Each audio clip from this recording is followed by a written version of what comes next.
Hi there, I'm Paul Thomson from Spitfire Audio. I'm very excited to show you today the Hans Zimmer Percussion Library. This is really a kind of one-stop shop for all your kind of epic percussion programming needs. It's a project that has gestated for more than a decade. It's a result of Hans's own experimentation with the players that he works with regularly in London, at Air Studios in the Hall, all kinds of different things that he's done over the years for the big blockbuster scores that he's written. And then we basically teamed up to go back and start from scratch, take all of these things and kind of formalize them into a really detailed set of recordings. So you've got a mixture of ensemble and solo stuff here.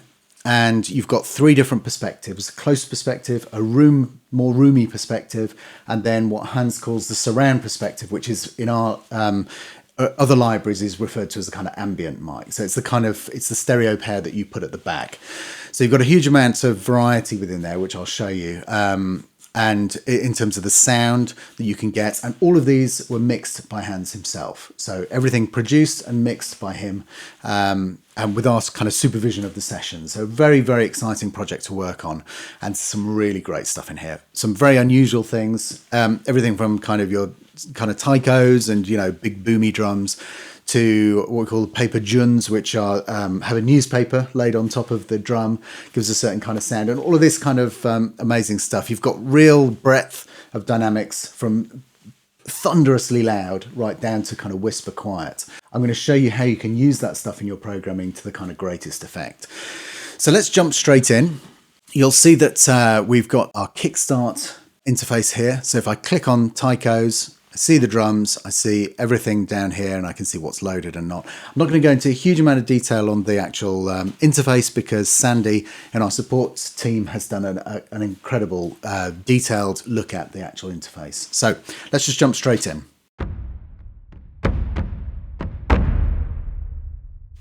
So you can hear what I'm triggering there is the ensemble hits. That's the highs. You'll notice that we're listening to the close perspective. There's still a little bit of kind of the room ambience, because it's such a beautiful room.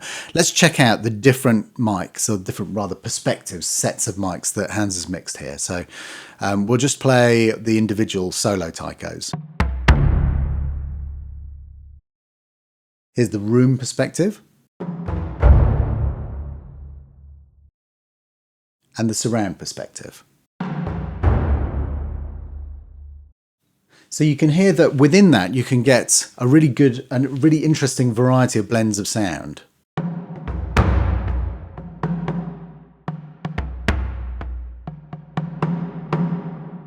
And as you change the mics, which you can actually automate if you want, you can control them from a CC MIDI controller, or just draw them in within your DAW.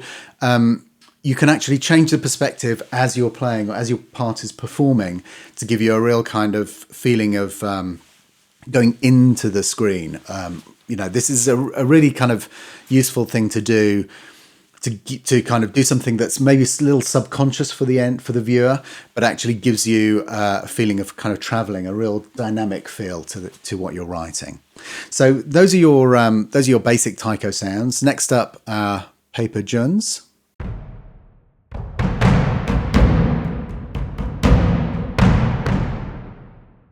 We've got our bombos. Let's go back to the close perspective, and I'm going to turn off the room and surround so you can just hear focused in. So really useful flam there if you don't want to perform the yourself. And you go everything from really, really quiet up to super loud. Surdos next. So this is a really interesting one. So you're going from 4 players, which is that kind of marching sound. And then when we really focus in on a solo one, you really hear the skins. So that's an interesting look at how the sound of the drums change as you add more of them. And as your focus changes, gives you a real a really useful kind of way to switch between two very different sounds, but with the same drums between the ensemble players, 4 players all playing at the same time, and then going into the focusing in on the single drum. Let's look at the next up, the low booms. So our hard hits and soft hits.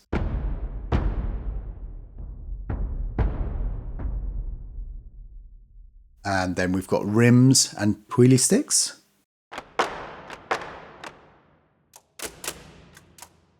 And these are the things where it's this kind of stuff you can create a really interesting kind of ticky little background rhythm thing that's kind of coming and going. That kind of using the closest perspective and the lowest layers. In fact, it's probably an interesting point to show you the response control. So the response control will change the dynamics. One of the things that Hans does is he will take a super quiet hit, which gives you the broadest frequency response, rather than really kind of whacking the drum as hard as possible. That tightens up the frequency response, so you don't get as kind of dramatic a broad band response as when you really just find the sweet spot and tap it very gently. When you do that, and then take those quiet soft hits and then really play them very, very loud, that's when you get the kind of earth shaking, theatre shaking effect. And so what we've designed in here is that control for you to be able to use that technique, Hans's technique of taking these really quiet layers and maybe playing them at the same volume as the loud layers. So that's what this response does. So if I pull that all the way down, then what I'm doing is I'm limiting the dynamic difference, the actual playback difference between the soft and the loud layers, but they're still there. So if I play the key softly, I hear the softest dynamic, recorded dynamic, but played back quite loud. And as I hit harder and harder, I'm hearing the louder played dynamics, but they're all at the same volume. So check this out. Now, one of the interesting things you hear is that the ambience of the room starts to get bigger because the louder hits are ringing the room more. And if we put the room mic back in, check that out again. Quietest. To the loudest, and you hear that it really starts to ring the room. Now if we check that out on these, if we go back to our hard hits and our soft hits and play the really quiet layers,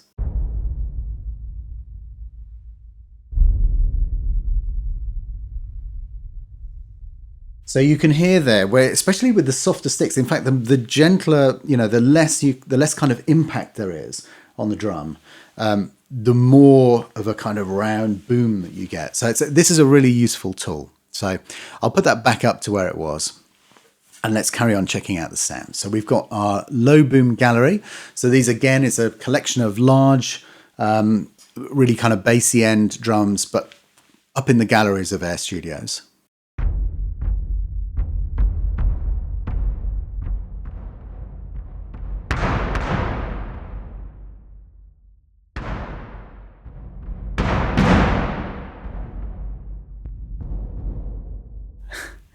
So you get the idea there. You've relocated the drum so that the timing differences of where the signal comes in is all different, and it's an interesting perspective of having that boom, but having it kind of located further away from the mics.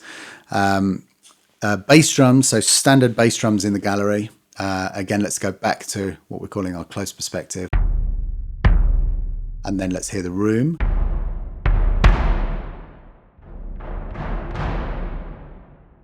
So when we look at the room, obviously this is kind of focused around the tree, is a significant component of Hans's room mix. And what you're hearing there is that the difference between this sound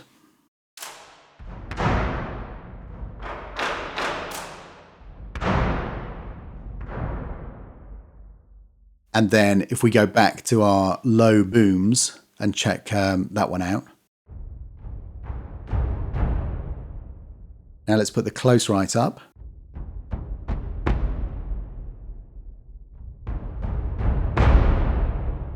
You can hear it's a very significant difference between, it's with the drum, it's all about the room it's recorded in. There's an experiment that you can try take a bass drum, take one that's recorded with a decatry in a hall, in a nice big acoustic environment, play it, and then try and take a close mic'd sample of a bass drum, and put some reverb on and see if you can match it up. And it's almost impossible to get the same kind of sound. And there are all kinds of reasons for that, but the most significant reason is that there is a chaos inherent in especially when you have these like multiple round robins and recordings. When we are recording in the hall, often we see, we have a sound located over here, and then you see that the tree is kind of getting close to peaking on the other side, and you think, well, why is that happening? Because the sound is over there, and it's this kind of chaos in a really beautifully designed room that is almost impossible to replicate using a reverb. It's a sound. Sometimes you want a close mic bass drum with a sort of space reverb on it, so that kind of sound. But it's not the sound that you can get from having these percussionists, amazing players, obviously, of course, but in a beautiful acoustic. So here are the gong drums. Again, this is the last of our gallery selection.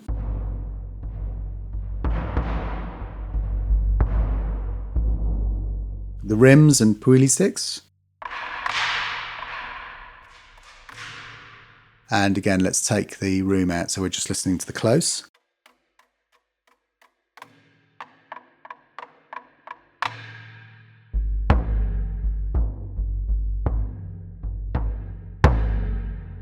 Love those gong drums. Almost like if you imagine a single skin of a bass drum on its own, that's kind of the gong drum type thing. We've got our Dhols here, so it's a familiar sound. You've got all of the different kinds of hits. You've got your sticks, which is a different stick on the top and the bottom surface of the drum, and then your hand hits top and bottom. So if we check out the ensemble sticks,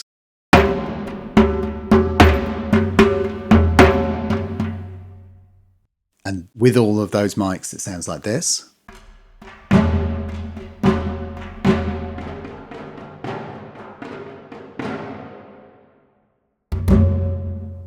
And the soloist, let's go back to mainly the close and pull the room and surround down.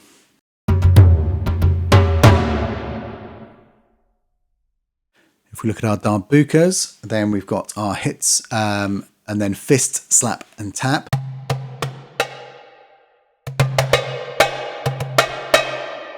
So some great sounds in there. In fact, this is a good point to show you the crack control. So I really like these. If I put this crack in, which is a high pass filter,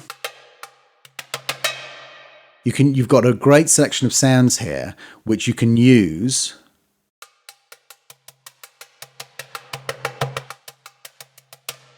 to program your little kind of ticky rhythms.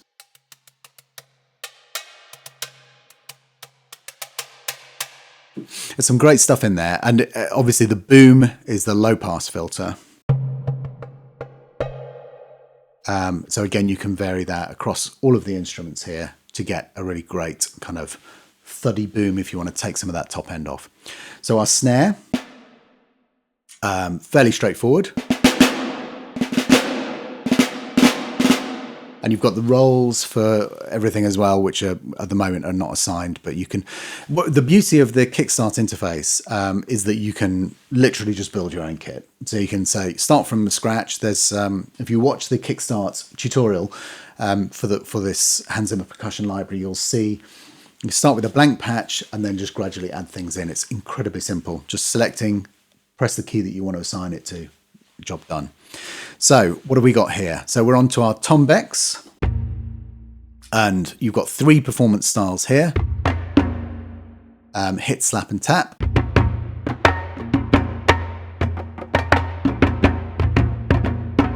So some great stuff in there. We've also got the solo. And again, when you're focusing on a single instrument, you get slightly more of the ring sound. Gives you a really interesting difference. Obviously, if you imagine you've got 4 players all hitting the drum at the same dynamic as the single player, then you've got that much more signal. And when you pull it right down, the kind of balance of sound within the drum of what your elements you're hearing changes. So that in itself is quite an interesting perspective change. With boobams, we've just got the random hits and random rods, hot rods. But again, you've got a gigantic selection of detail in here, going kind of high to low. Within there, we've got our buckets, and yes, that is in fact a metal bucket, which is great. And these are also played with so it's on its own, but then you've got the buckets with the snares, and that's ensemble. So that was a soloist, and this is the ensemble with the snares. You've got the flam sound as well, real flam with those 4 players, great sound. You've also got the metal crushers, which has a slightly kind of janglier sound. And then if we move up to the tam-tams, again, you've got your basic hit, which is a great sound there. And then you've got various kind of scrapey sounds as well.